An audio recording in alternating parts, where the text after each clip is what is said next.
Hello, Fair West neighbors.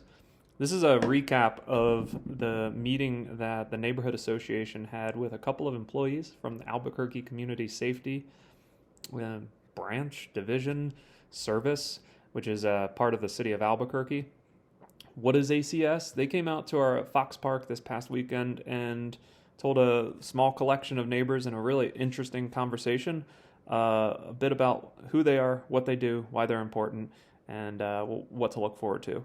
So, who are they? I'll link to their website in the description, but it describes where they fit into the public safety system. If you call 911 or 242 cops, or if you go through 311, your call may be, if you ask for it explicitly, or if it meets certain criteria, it may result in Albuquerque Community Safety being dispatched instead of APD or fire.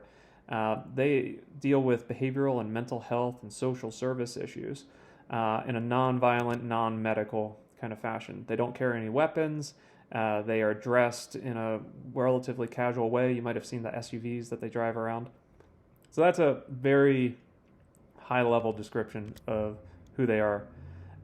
What aren't they? They are not focused on solving homelessness. They're part that certainly overlaps with some of their goals, but there is behavioral and substance abuse and mental health related to people who are sleeping outside, but that's not really what they're going to solve, and that's not their focus, from what I understand.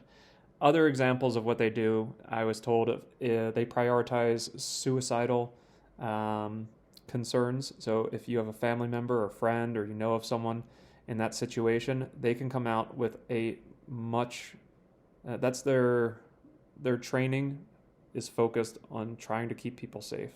It's in their title, and they want to keep the community safe. Albuquerque Community Safety. It all makes sense. Another example that helped me broaden my understanding of what they do was one of the supervisors mentioned a woman who had been who was traveling around in a school bus, and that's where she operated her business, and that's where she raised her children, and her bag was stolen along with her keys to the bus. ACS came out and helped to make sure that her bus was not towed away, and that she was able to get help from a locksmith to reestablish access to her bus, her business, her home, and kept her and her family out of shelters and out of a potentially really frustrating situation. And I thought, wow, that's pretty unique. Where is ACS going? So they're going physically to a new headquarters at Catherine and San Mateo. They are hiring. Their website's full of job postings.